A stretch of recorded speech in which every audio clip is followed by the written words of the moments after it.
ಯಾವುದಾದ್ರೂ ಇದ್ದರೆ ಇವತ್ತು ರಾಜ್ಯದಲ್ಲಿರುವಂಥ ಕಾಂಗ್ರೆಸ್ ಸರ್ಕಾರ ಅಂತ ನಾನು ಹೇಳ್ತೀನಿ. ಈಗಾಗಲೇ ಮುಖ್ಯಮಂತ್ರಿ ಸಿದ್ದರಾಮಯ್ಯನ ಮೇಲೆ ಇವತ್ತು ಭ್ರಷ್ಟಾಚಾರದ ಆಪಾದನೆ ಬಂದಿದೆ, ಮೂಡಾದ ಹಗರಣ ಬಂದಿದೆ. ವಾಲ್ಮೀಕಿ ಈ ಕಾರ್ಪೊರೇಷನ್ ಏನಿದೆ ಅದರಲ್ಲಿ ನೂರಾರು ಕೋಟಿ ಹಗರಣ ಇವತ್ತು ಹೊರಗಡೆ ಬಂದಿದೆ. ಅದ್ರ ಬಗ್ಗೆ ಚರ್ಚೆ ಆಗ್ತಾಯಿದೆ, ಎನ್ಕ್ವೈರಿ ನಡೆದಿದೆ, ಇನ್ವೆಸ್ಟಿಗೇಷನ್ ನಡೀತಾ ಇದೆ. ಹೀಗಾಗಿ ಮತ್ತು ಮಂತ್ರಿಗಳು ಸಹಿತ ಇವತ್ತು ಹೆಂಗಾಗಿದೆ ಅಂದರೆ ಇದು ಸರ್ಕಾರ ಎಷ್ಟು ಸಿಗ್ತದೋ ಗೊತ್ತಿಲ್ಲ.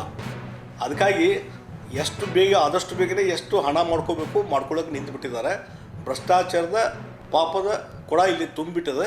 ಆ ಹಿನ್ನೆಲೆಯಲ್ಲಿ ಇವತ್ತು ಬಹುಶಃ ಅದೇ ಹಿನ್ನೆಲೆಯಲ್ಲಿ ತಿಮ್ಮಾಪುರ ಹೇಳ್ಬೋದು. ಯಾಕಂದರೆ ತಿಮ್ಮಾಪುರ ಒಂದು ಅವ್ರ ಇಲಾಖೆ ಮೇಲೂ ಭ್ರಷ್ಟಾಚಾರದ ಹಗರಣ ಬಂದಿದ್ದರಿಂದ ಅವರು ಬಹುಶಃ ಹಂಗೆ ಅರ್ಥ ಮಾಡ್ಕೊಂಡಿರ್ಬೋದು, ನಮ್ಮ ಭ್ರಷ್ಟಾಚಾರ ಎಲ್ಲಿ ಹತ್ತದ, ಇದಕ್ಕೆ ಬೇರೆ ಇಲಾಖೆ ಭ್ರಷ್ಟಾಚಾರ ನೋಡಿದ್ರೆ ನಂದೇನೂ ಅಲ್ಲ ಅನ್ನೋ ಮಟ್ಟಿಗೆ ಹೇಳಿರ್ಬೋದು ಅಂತ ನನಗೆ ಅನಿಸ್ತದೆ.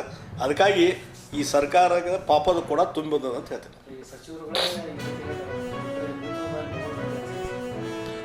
ನಾ ಏನೋ ಅದ್ರ ಬಗ್ಗೆ ಹೇಳೋದೇ ಇಲ್ಲ. ನಾನು ಈಗ ಸರ್ಕಾರದ ಒಂದಿನ ಮೊರಾಲಿಟಿ ಇದಲ್ಲ, ಮೊರಾಲಿಟಿನೇ ಉಳಿದಿಲ್ಲ, ನೈತಿಕತೆಯೇ ಉಳಿದಿಲ್ಲ.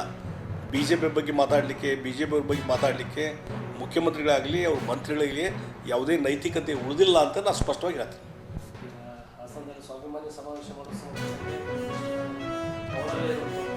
ನಾ ಯಾವಾಗಲೂ ಹೇಳ್ತೀನಿ, ಇವತ್ತು ಕಾಂಗ್ರೆಸ್ಸಲ್ಲಿ ಇನ್ ಫೈಟಿಂಗ್ ಭಾಳ ದೊಡ್ಡ ಪ್ರಮಾಣದಲ್ಲಿದೆ. ಕಾಂಗ್ರೆಸ್ಸಿನ ಶಾಸಕರೇ ಭಾಳಷ್ಟು